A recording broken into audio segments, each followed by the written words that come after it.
God, it's hot.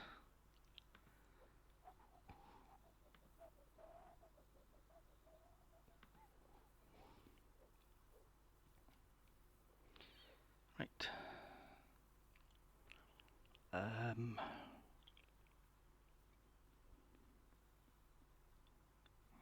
let's see. What do you call? Hello there, and welcome to another episode of Midnight Lights, smirking, of Midnight Movie Mania. I am your host, John, and with me is my not so pleased co-host, Alex. Oh, I'm actually a little more not less pleased. Oh, that made no sense. Um uh, you'll see why. Let's get it. Let's do this thing. Mm, I'll yeah, go into more detail as we dig deeper. yeah. We're doing the little known sequel to the great Donnie Darko. S Darko, which was shot out in 2009. Um, Hmm. and I have to say, this movie is abysmal. I mean, Hmm. it doesn't make a lick of sense. The characters are all hateful. The writing is Hmm. terrible, and they have no idea what they're doing. Literally, I watched the behind the scenes on the DVD, and I listened to the director's commentary. Sweet mother of Jesus. Anyway, and they have no idea what they're doing. I mean, they're talking about we have no idea why we're doing this, but the fans wanted a sequel, so we gave the fans a sequel. I was like, which fans? Because Literally nobody wanted that. yes, and they go, oh, we tried to get Maggie Gyllenhaal back, and she says no. We tried to get the mother and the father back. They says no. So the last person we went to was the little sister, and thankfully she says yes. Otherwise, we're going to have to recast the entire family. I'm like, take the hint then. I mean, I mean, what else was DeVay Chase doing other than The Ring at that point? oh, I have no idea. They're talking about some TV show she was in, and apparently the producer saw her and Huh? went, "Oh, she was in the original. Get her to do this." And yeah, so yeah. Well, Although I have to say, listening to the director's commentary, all I learned was the director was a bit of a douche. He was obsessed with some sort of digital camera. He was obsessed with the beauty of the shot, and isn't this a perfect shot? And this is gorgeous, and this and that. And I was like, yes, it's pretty scenery. Yes, they're pretty people doing. They're like dogs, basically. But this mhm, story has no substance. This story goes absolutely nowhere, and it doesn't work. mhm. So, mm, It's funny when I have vague memories of this movie. I think I tried to black it out mm, considerably. Um, so when I started watching it again for this taping, I did think like when it started, I'm like, oh, this is really well shot. Like this is really cool. Like I wasn't expecting good cinematography because I remembered this movie being dog shit. mm, And then people started talking and things started happening, and then I mm, realized it is dog shit, yeah, but it looks good. yes, exactly. I mean, what I loved about it was one of the producers, actually the producer, was going, yeah, um, I bought the rights for Donnie Darko from David Kelly, who's the writer and Oh. creator of the Donnie Darko, and Mm. he's never seen this movie, never seen a draft of a script.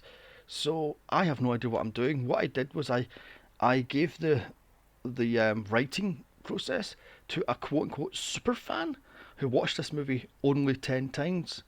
And when you only watched Donnie Darko 10 times, sweetheart, I've watched it like 50 times. And I could probably do a better movie than this. I love the fact how it's not a sequel, it's a tale from the Darko universe. Really? Mhm. I mean, go over yourself. I mean, I there was no Darko universe. Like that's what I don't. mm, It didn't require any expansion. no, no. What I did love about it was one of the writers was saying, "Oh, we've got this great idea for a movie. We kill the main actress off half of the room. It's never been done before." I was like, "Psycho." hello. I mean, Yeah. and you go, oh, this is a revolutionary movie idea. I'm like, no, it's not. Hitchcock done it in the '60s, you fucking hack. So, Hmm. I mean, but anyway, like I say, I was one. Oh God, when was it? 2010, I think it was. Wandering around my local HMV, and I saw this thing on the shelf, and I went, what the hell? It was £3, so it was cheap, and I went, oh, what the hell? So I bought it, watched it, and my jaw was hanging open. So Did you demand a refund? worse, it's never touched a device. I made my partner watch it, and then one of my best friends watch it, and then I made Oh other my people god. watch it, and then I watched it again for myself with director's commentary and turned it off because it was a snooze fest. And then for this recording, I watched it without director's commentary with my partner with director's commentary, and it caused a fight.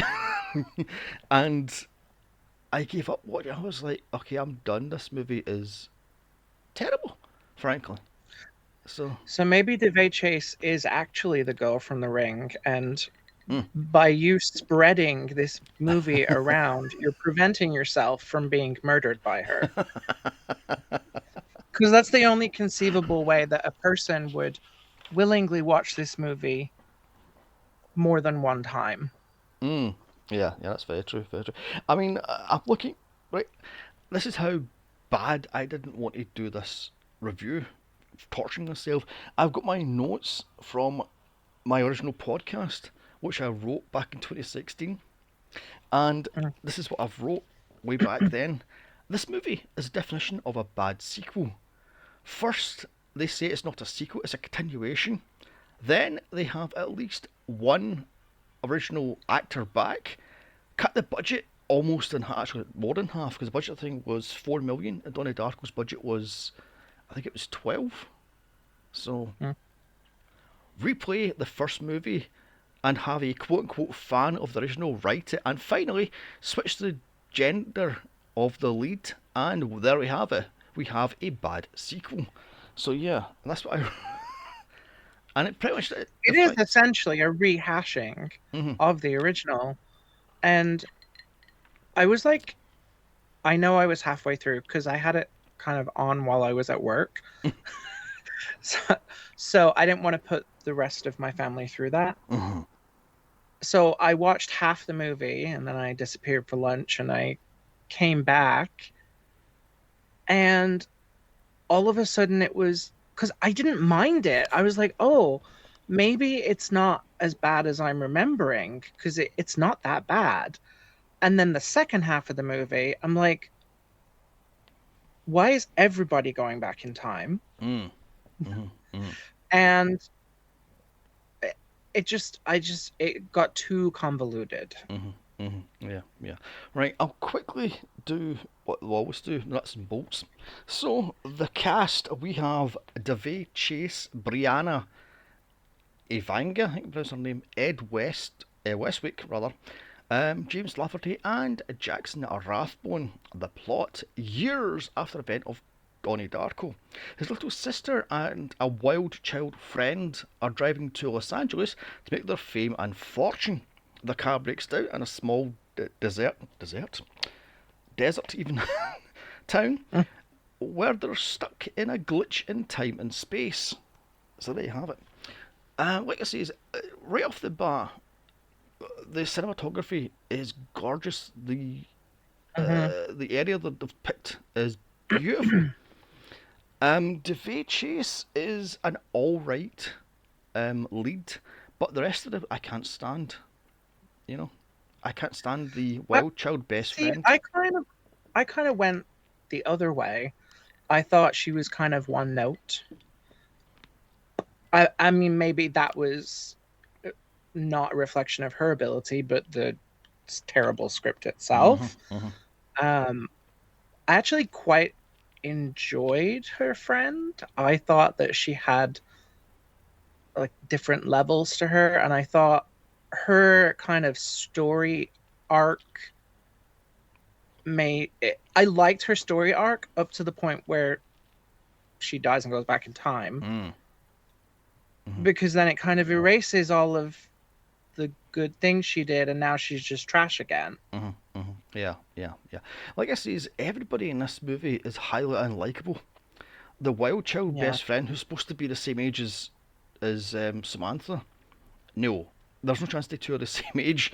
I mean, the what's her name, Brianna, No.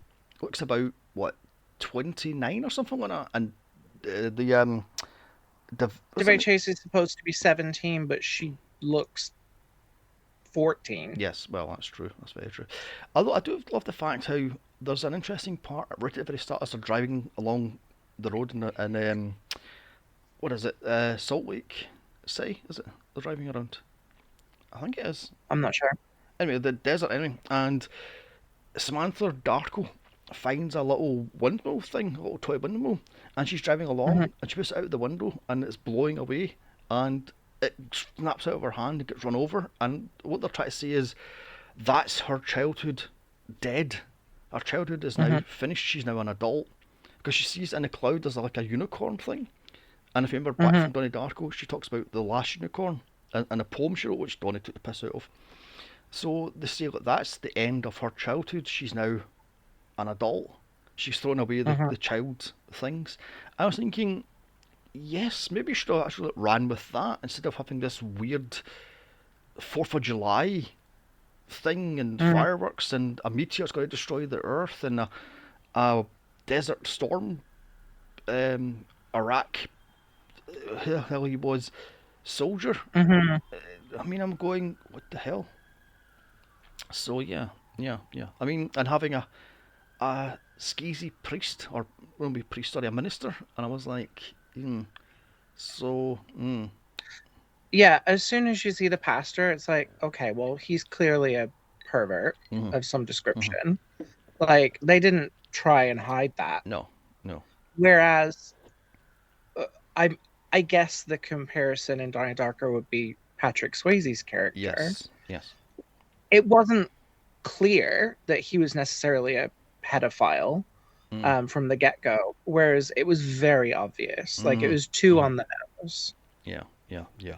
I mean, as soon as the pastor, as you might call him, our minister, and his wife come on screen, the boyfriend's like, "Is that Dolphin Girl?"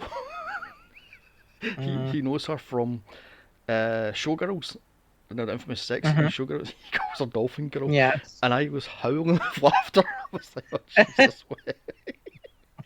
I mean, he called this. What was it? See, and I've never, I'm aware of that, and I mean, I've obviously seen that scene because I think everybody has. Mm. But I never saw the movie Showgirls. Maybe that's one that we need to cover. Oh, sweet mother. I just remember her from Saved by the Bell Hmm, hmm, as hmm. being the goody two shoes smart girl. Yeah, yeah, yeah, yeah, yeah. Um, A and lot. that storyline as well. Eh, So were they implying that either she was responsible or he was responsible or both of them were responsible for kidnapping those kids? Mm. See, And then I don't know if I don't know how you're planning on structuring if you're going to go through the entire storyline, but at the end they had like the montage like with in the original Donnie Darko where they mm. had the what was it playing in the background? Oh God, I should know that because. Uh, Mad World. Oh yes. They had the montage of all the characters and like reflecting on everything that's happened. Mm, And they did a similar thing here with some other song that I completely forget, mm, not as memorable. Well, they have that missing kid like reaching out from behind the bars. mm, I'm like, oh, so he's still gonna die. mm, mm, mm. See, there's one thing I find interesting is the director and writer turn around and says Donnie Darko was about what was it, air and earth and oh, no, sorry, Mm. air and fire. This one's about what was it, water and steel. Hmm. So I was like, okay then. I So had heard that. I was going, okay then. So is this supposed to be like the elements? I mean, because apparently there's a bit in it where the wild child best friend is looking at her what the hell that thing's maybe a wormhole thing from her Mm. solar plex thing, and she decides to cut it away. So she's destroying destiny. When it leads her to the Mm. silver mine where the little boy is, as you said, he's caged in, and she, because apparently the little boy's ghost goes to her and goes, "I need water," and she decides to cut it away. So she's destroying destiny, and I was like, okay then, because apparently, what was it to say? In Donnie Darko, he was a ghost, not a living dead, following his path. But in this one, Mhm. she's asleep and following her path, but she's nice to cut off the the wormhole. So I was going, Mhm. that's interesting. I mean, Well, that did not translate. no, no, no, no, no, no. Although I've got to say, this entire town is full of unlikable characters. There's not one likable character. You know, from the skeezy, False.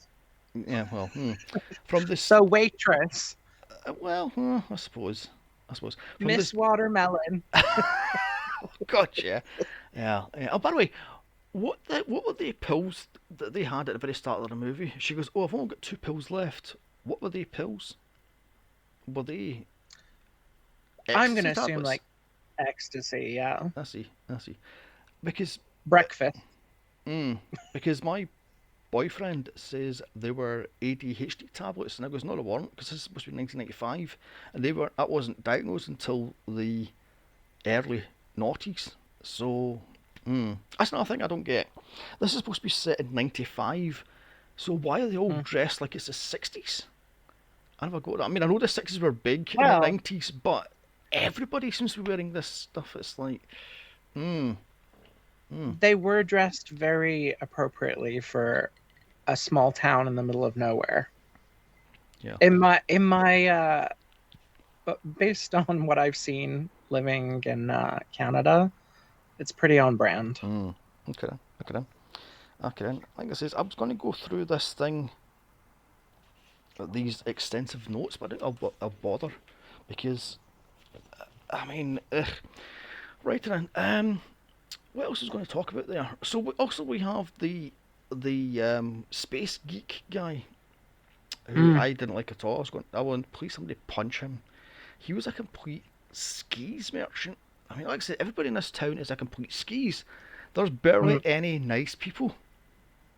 So, I don't understand. uh, And again, it's a terrible script. mm, I don't understand why his character changed. I assume there's an implication that from like having possession of the meteorite, that somehow affected his personality and obviously his outer self as well. He had the gross, disgusting rash or whatever. mm-hmm. But there was no more detail about that, and I don't understand the significance of that. Yeah. Um, I but was he, getting I mean, he plays the weirdo quite well yes, because yes. he's also kind of the weirdo in Twilight.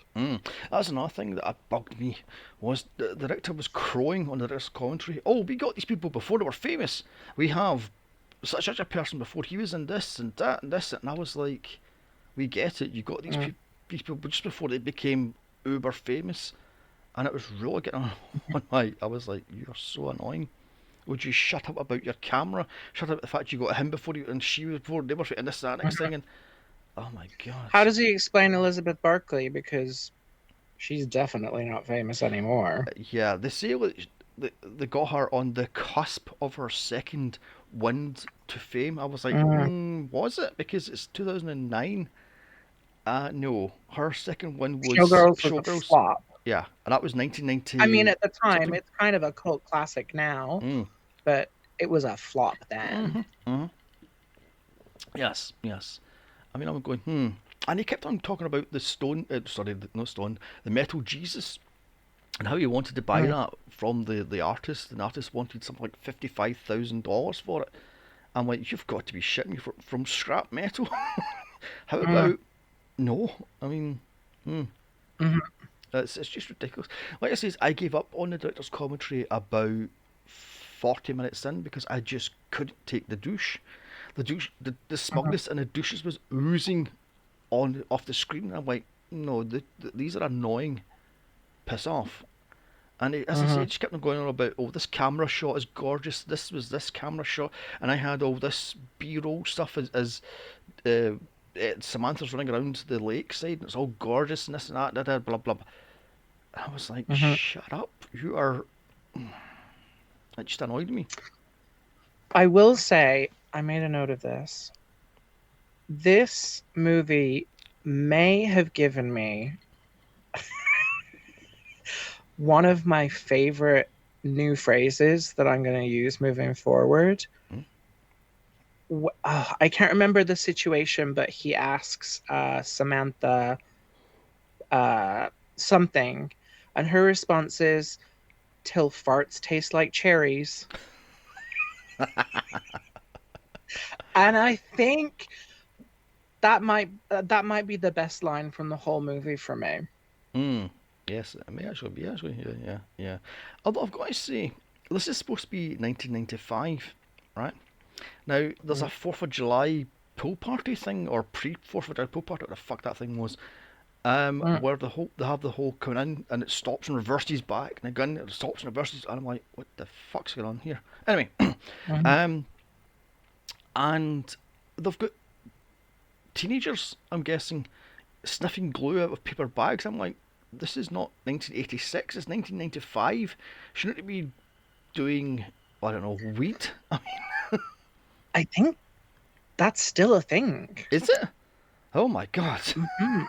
It's funny, actually. Well, it's not funny, but um, I was listening to Trixie Mattel's podcast Mhm, recently, and Trixie was talking about when they were in Brisbane, Australia recently, mhm. and there were kids in the McDonald's huffing glue. Oh my god. My lord. So, I mean, it's happening somewhere. And I mean, honestly, it's not surprising for like small town America. Mm. Okay. Not to shit on small towns too much, but as someone who lives in a small town right now, although I will say my small town is nice, I like my small town, but there are some much smaller towns with much smaller minded people. Mm. And, especially when you're in the middle of nowhere, there's only a very few things to do. One of those things is most likely going to be sniffing glue. Mm. Okay then, fair enough then. Fair enough then. Anyway, so back to the movie. They were talking about peacocks and how Samantha is this peacock. She starts off as a small, Hmm. wandering bird, and then she, at the Hmm. end of it, she turns into a huge peacock because that's why there's peacock feathers everywhere.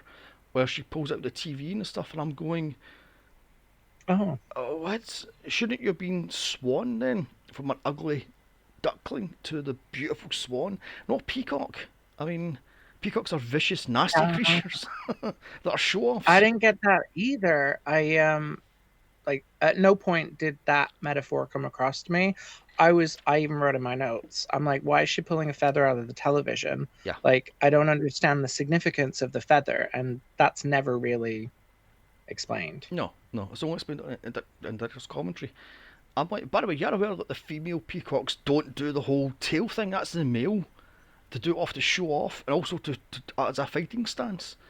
The females don't Uh-huh. necessarily do that, so yeah, I guess it's just an ugly duckling from a small little outcast child to the Mm. big, powerful swan that's pedaling fast underneath. But at the top of it, she's graceful and beautiful.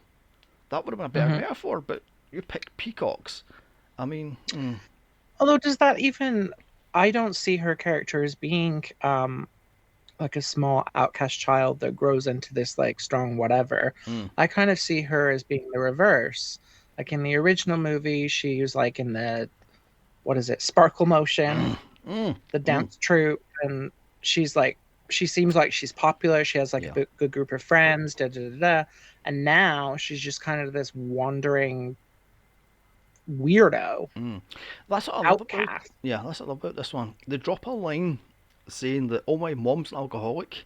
My dad. Mm, Oh, is it the mom's alcoholic? The dad was in jail or something, or was in a nut house, and my sister is now a politician in Washington. So they don't care about me. I'm just this wandering wild child." So I mm, was like, okay then. So you're now a bitter, twisted individual because your big brother was killed by a falling jet Mhm, engine. What the hell, it was a jet fan? What the hell was it killed Donnie? I'm like, mhm. hmm. So the mother goes completely off. When you see that in Donnie Darko, the mother is alcoholic. She's like knocking back the red wine and Yeah. the such, and I'm going, hmm. And the dad seems to be interested in, well, how he's interested in politics. And then the two older siblings are just fighting each other Mm, because that's what siblings do. The youngest one's getting pretty much getting ignored. All she has her mhm. sparkle motion, and all that crap, and they're writing about unicorns and fantasy stuff and all that. So it's like she's in what 20 minutes of Donnie Darko. It's not about her. It's about Donnie and Mm, his fight with mhm, Frank and his fight with ultimately what's going to happen. He's going to die. So I mean, mm. that's what I don't get about this movie. There's nothing about that. She doesn't suddenly wake up and go, oh my god, I'm going to die in X amount of days, minutes, and blah, blah, blah, blah, blah. She just. Eh, Right, because she is the Frank in this movie, mm, mm-hmm, really. mm-hmm, yeah, yeah, yeah.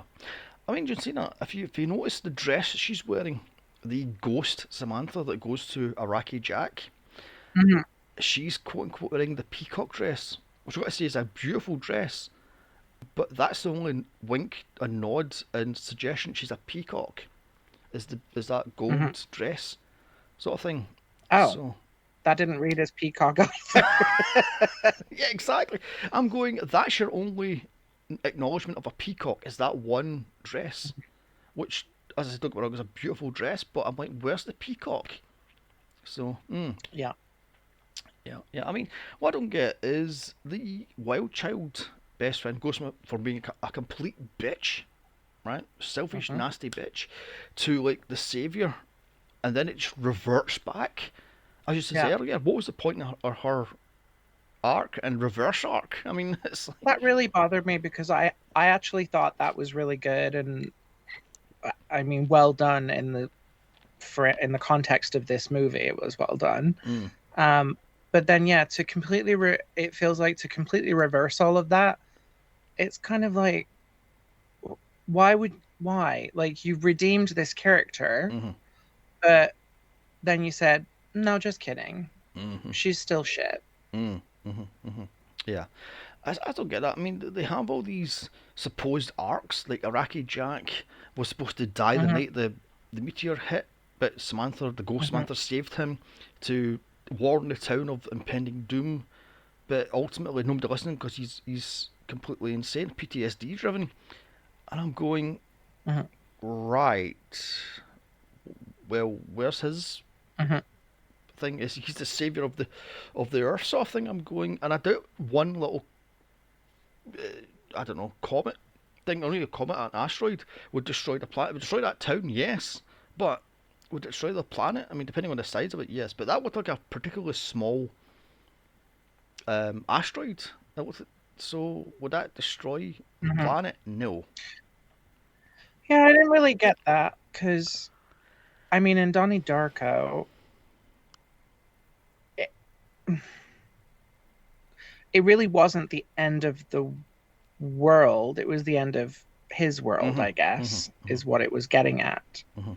And so by him dying, Mhm. he prevented other people from being harmed or whatever the case may be. Um, but then in this movie, I mean, him getting hit by a meteor, well, what did he save? Nothing. Exactly. Those children are, no one knows that the children are in that thing. Mhm. No one knows that they're alive at that point. No one knows who did it. Um, and I mean, the asteroids are still, or meteorites, or whatever the fuck they calling them, they're still going to happen. Mm. Mhm. I mean, So, it's completely pointless. It's pointless. I mean, I guess this is what frustrates me about this movie is there nothing. Start of the movie, nothing happens, and at the end of the movie, nothing happens. There's no point in this movie at all because she doesn't do anything. The best friend doesn't save the little boy trapped in the mine. mhm, The priest in the big get exposed as a pervert. mhm, The space freak guy isn't, I don't know, possessed by the fucking the shreds or shards, but I call it bloody thing. Although I was getting Stephen King from that, from Creepshow A little 2. bit, yeah. So, yeah, yeah. Also, I kind of wondered when the meteors, are they meteors when they're falling and meteorites when they fall in? Oh, who knows? Anyway, that's not what I'm trying to get at. So the meteors are all like it's all falling. Nobody seems concerned. Mm, And I mean, I get it. Like at this point, she's dead on the ground, and the I don't even remember the character's name, but the hot bad guy comes to like get her. He doesn't seem concerned that all these things are falling from the sky, which is weird to me, and it made me think, was this supposed to be like a dream sequence, or I thought there was something more going on, mm, but I don't think that was actually the case. I think they just aren't good at writing a good story. mm, mm. Also, what I want to know is what is with the, as you call him, the bad boy with the cigarettes in the sleeve? What is this, 1956? For crying out loud! I mean, and he's got the big Hmm. muscle car, and he's like, oh, this, that, and exact. Also, did you catch the girlfriend, the jealous girlfriend, who Mm. pops up throughout the movie? Well, there's a cutscene where Samantha and what the hell's her best friend's name? Anyway, it's going to annoy me. What her name is? You said Brienne or something. No, Brenna's the actress name. Oh, Her did real they name. ever mention her name? What the fuck? I don't think they do actually, because I'm looking through this. Trudy. Is it? I think it's Trudy. But anyway, the point being, they're at the garage because the car broke down because they didn't put, I don't know, Yeah. water or gas or what the hell is into it, and the two are talking to the pretty boy, and all of a sudden she comes up in her car and goes, "Oh, don't be such a fucking skank to me. I thought you were going to see the circus," and does the whole finger thing, the whole oh no, that's crap, and they do it back. And throughout the movie, she's supposed to be the antagonist, but they cut her stuff all out, so it's like, okay then. I did think that there was a weird, because I think I know the girl you're talking about, because she was in the back seat of the car when it crashed. Hmm. So you see her there, and then the camera did focus on her at one point as Samantha is arriving at that pool party thing. The Hmm. camera seems to like focus on her and Mhm. follow her for a little Mhm. bit, and I thought, is she supposed to be important, or and I guess like you say, she probably was in the original Yes. Yes. She's supposed to be. edit or whatever. Yeah. She's supposed to be the antagonist. She's supposed to be the bully from Donnie Darko. No, the tall bully guy that was bullying Donnie.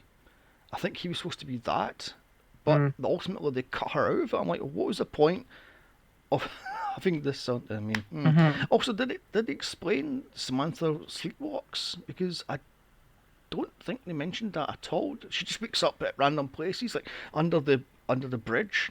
I'm like, what? Trudy, which is what I'm calling her now until I'm proven otherwise, does mention it at one point. Um, I, I'm trying to remember exactly what she said, but well, I know that she said, "Why don't you sleepwalk all the way back to Virginia?" or something along those lines. And where Mm. did you sleep? And then there was another time where she's like, "Where did you sleepwalk to last night?" or something like that. Oh right, all right, okay then. Okay, fair enough then. But it was very they didn't go into it particularly. Hmm. Whereas I think in Donnie Darko, obviously it was like a center point of the story. Oh, her name's Corey. Interesting. Oh, well, close. Yes, well that's fair enough. She'll Uh, always be Trudy to me. yeah, Lexi's. You're right. It is Cody because I remember the hot guy with his cigarettes in his sleeve pulling up on his bicycle, which why are you a hot guy on a bicycle? Oh, that's supposed to be Hot people don't romantic. ride bicycles. You know, that's supposed to be. Hot guys don't ride Yeah. bicycles. That's stupid. Mm. I remember him like coming up to her when she's outside that dress store, and he's like, "Oh, I'm so sorry about Cody." Corey. Like he Sorry. didn't cause her death. Yes, yes, yes. By the way, the boyfriend calls this movie the A and F Darko. Abercrombie and French, because all Mm. the guys are fucking gorgeous in this. I mean, you've got James Lafferty, you've got Ed Westwick, you've got Jackson Rathbone, you've got Matthew Davis, you've got Brett Roberts. I mean, these guys are all And Matthew stunning. Davis, the pastor, minister. Yes, he is. Yes, yes. Yeah, he was also in the Vampire Diaries. I Oh, remember right. him being hot in that. I mean, in this, he was obviously not hot because he's meant to be a Skis. creeper. Yeah, yeah, yeah. Yeah. Um, but yeah, very much so. Like everybody is, I mean, particularly the guys, they're all pretty. Mhm, mhm, mhm. Yeah, I think this is what kept my attention was the Pretty Boy cast, because the story was like, meh. The writing is abysmal, and the gorgeous background was that. That was about it. But the rest, I'm just like, Mhm. this is empty. It's like an Easter egg. It's wrapped up in shiny stuff, but ultimately you look into Mhm. it and it's hollow. There's nothing in it. It's just a shell. So Even what's his name, Iraqi Jack, or whatever they called him, yes, Iraq yes, Jack, or yes, yes. I'm like, well, I mean, okay, I'll climb up a windmill with you. Why not? Yes, exactly. Yeah, yeah, yeah, yeah. I mean, what's he in? His big claim to fame was, let Is me that see. Westwick? No, no, it's Oh, James Lafferty. the His name sounds familiar. One Tree Hill. His big claim to fame was.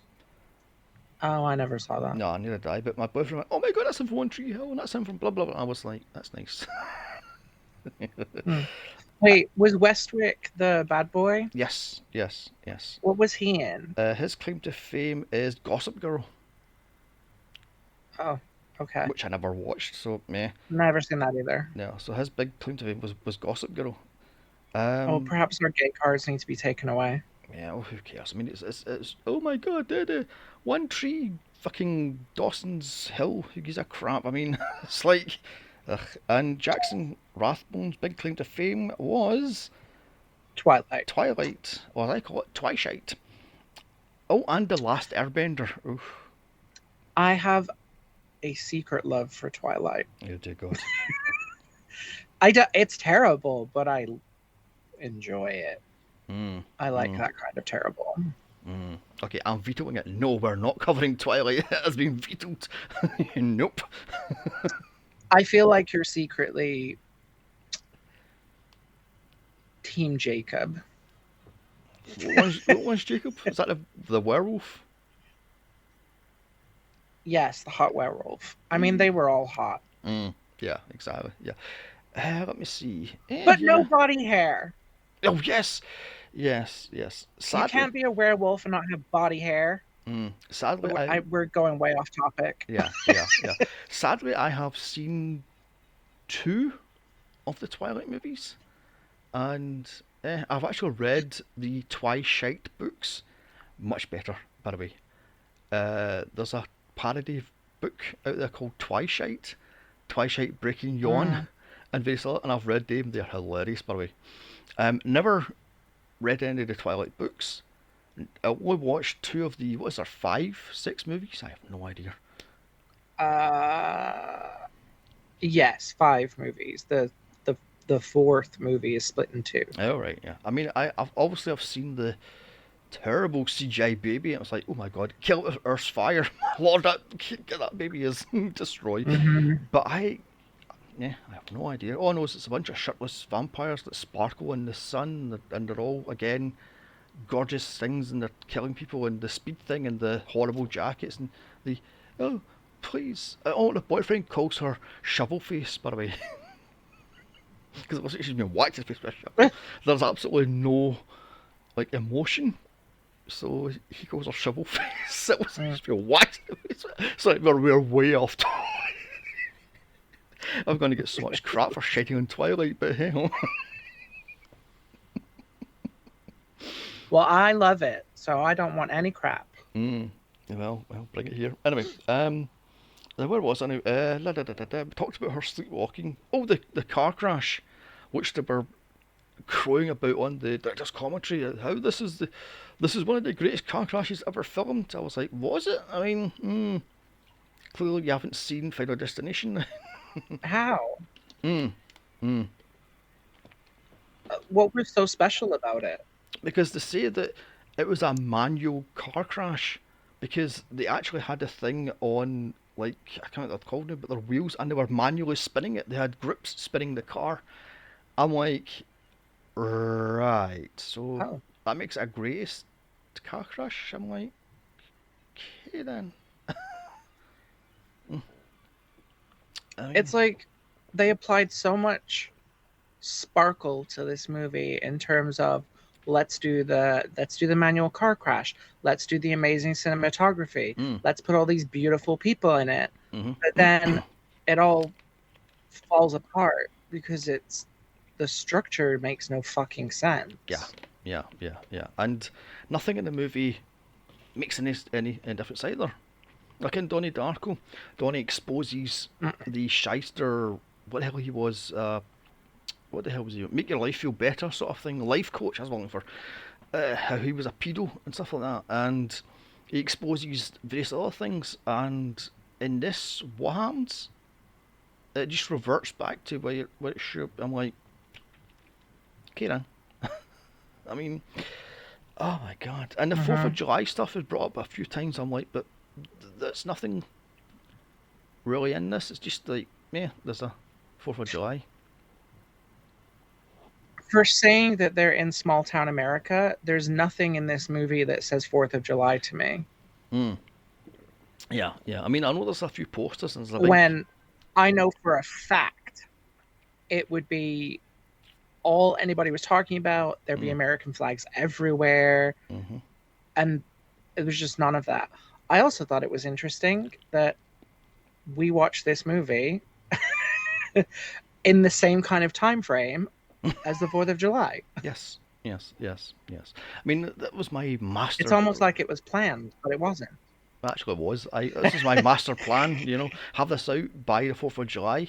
Whoops! As we're recording on the 8th of July. Meh. This is how much I didn't give a shit. I had a heavy can't be arseitis for this movie.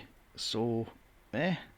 Like I said, I've seen this movie now about what 12 times, and that's it. It's going back on the shelf, and I'm not touching it again. This is just movie. Unlike Donnie Darko, which I've seen about 40, 50 times. Legit, 40, 50 times. Mm. Um, and I have multiple copies of this movie. I've got it on DVD, Blu-ray, 4K, multiple versions of the DVD. I've got the soundtrack and da da da da S da. Darko? No. Donnie Darko. No. Donnie. Oh, No. I have one copy of S Darko. okay. That No. makes sense. Okay, calm down to the. One copy too many. Yes. £3 too much. I mean, Um, so, is there anything else you want to talk about this movie then? Before we wrap it up? Let me check my notes. Because what do I have here? Pastor is a pervert. We need. Oh, what a shock. That's what I wrote. No, we concerned about meteors. I never find the kid. Oh, the slut shaming at the beginning when the police officer whose name I can't remember, but he's also hot, mm. finds her on a park bench or something, and Mm-hmm. she's in like shorts and a t-shirt. He's like, "Oh, you don't want to be walking around town dressed like that. There's a pervert about." What? Mm. Slut shaming? Not today. Not in 2009. Mm. I mean, I guess it's 1995, and all we did was slut shame people. Mm. But I just thought that was kind of, uh, Yeah. Although I've got to say, there's a cut scene where the bad boy's girlfriend is caught fucking the deputy, and she walks out all proud of herself, and he's like, "Oh, did you enjoy your police time?" And he knows the girlfriend is a slut, oh, so it's like, and he's been hmm, allowing her to fuck the deputy. So I'm like, right, so you've got cucking in 1995, which wasn't a thing. I mean, also, you try to say to me like, that pretty boy, all these pretty boys in this town, and the girls are not flocking to them. I mean, it's a racket hmm. jack guy. Give him a shower and a meal, and he's like, oh, hello. You know, I mean, as you're calling the bad boy, the James Hmm. Dean, as I called him in my notes, wannabe. He's Hmm. kind of like the, uh, oh, I'm a bad boy, but change me sort of scenario. But yeah, yeah. I mean, I don't know. Hmm. This like I said, this movie is like I said, it's an Easter egg. It's wrapped up in shiny tinfoil. You open it up, you've got, oh yeah, look, there's an egg. And you open it and it's empty. There's nothing in it but chocolate. You're like, is that it?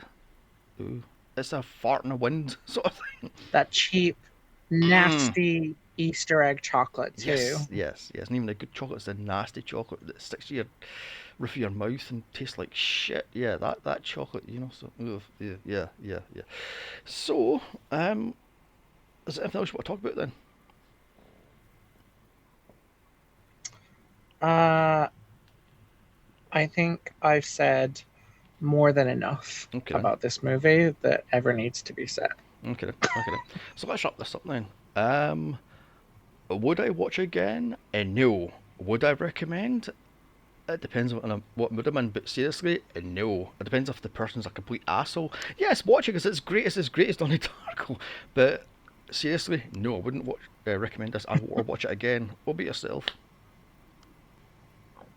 So even though I hate this movie, um, this was my second watch, and I actually the first half I was into, but then it all fell apart. Mm-hmm. And I think I may need to watch it again just to make sure that I'm not crazy. Because, like I said, it was on while I was working. So there's a potential that maybe I missed something that makes it make sense. But I mean, you've watched it 50,000 times by now, or 10 times, or however many times you said. So maybe that's incorrect.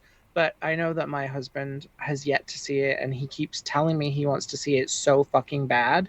Even though I told him it's terrible, he doesn't trust my taste in movies. Um, so I probably will watch it again, but it's not a movie that I'm going to recommend to anybody that I like. Okay, okay, okay. Fair enough. Right, I'll read what I wrote back in 2016. Okay then, that was a complete mess of a movie with plot strands hanging all over the place. A complete joke of a movie with a lame attempt at cash grabbing a franchise that went absolutely nowhere. Nothing is improved from the original. In fact, this movie is a waste of your hour and 38 minutes. This thing is god fucking awful. Avoid. So, there we have it. I mean, like I say, apart from the pretty boy cast and the beautiful cinematography, this has nothing. I mean, as much as I love Donnie Darko, as I hate this movie, it's just abysmal. So there we have it. That's it. Mhm. So let's wrap this thing up then. Yep. You can follow us on Instagram at Midnight Movie Mania Pod. You can follow us on Blue Sky at Here's Johnny's Pods. And you can follow Alex on Instagram and Blue Sky at. Mr. underscore Alexander. That's Alexander with an I instead of an E. Yay. Right then. Now, the next podcast we're doing, as it's the summer, and this is a bad movie, but a good bad movie. We're doing Piranha 3D, so that'll be fun. Have you seen that before? No. I have not seen, because there's several Piranha movies, Mm-hmm. right? I've not seen any of them. Mm. I saw Piranha 3D in the cinema. So this will be an event. Mm-hmm. Mm-hmm. Okay. Okay. I said I saw Piranha 3D in the cinema, and um, we had a guy about 4 rows in front of us, and every time there was a pair of tits on screen, he was like, "Yeah, titties!" I'm like, "What are you, a 12-year-old American?" Oh my god. So yeah, Good God. yeah, yeah. I mean, oh sweet mother. So that'd be fun. I mean, I have to dig out my uh 3D Blu-ray and see if the thing actually works on TV. 'Cause I saw it on the cinema twice, I think it was. Oh my God. So yeah, yeah. I mean, Oh my god, twice. yeah, yeah. Um, do you see a lot of breasts? There's a good chunk, yes, because it's designed for the horny, straight 18 to 25-year-olds. So, Mm. but I'm just thinking it might be when I watch it, it may have to be a drinking game. oh dear God, you'll be absolutely bladdered. You'll be absolutely, as we say in Glasgow, steaming. Every time you see a bubby. Although I will say, oh my God, what's his name? Oh my God, my mind's went blank. Gets his penis bitten off, and you see the penis floating in the water. So, yay. I love the fact how Nice. after this commentary goes, yeah, maybe it's slightly bigger than reality. I'm like, oh dear God. So, mm, mm, yeah, yeah, yeah. Like I say, Prana 3D is a bad movie, but it knows it's a bad movie and runs with it. So, yeah, this is fun. A fun time. Prana 3 Double D? No, avoid. It's a bad movie trying to be a ridiculous bad movie, and it fails fucking miserably, so avoid that one. Yeah, yeah, this is fun. So, next one's going to be Prana 3D. Right then. Looks so shell shocked. Perfect. Mm, mm. Anyway, so let's just wrap this up. And all I've got to say is I have no idea what to wrap this up with because Donnie Darko's thing was find yourself and be yourself. This one is I don't know, fall asleep, wake up some weird place, and eh. So Yeah. It adds nothing to the mythology of the original and just pretend it doesn't exist. yeah, this killed the quote unquote franchise, but dead. So right. Mhm. So all I can say then is a bye. Bye bye.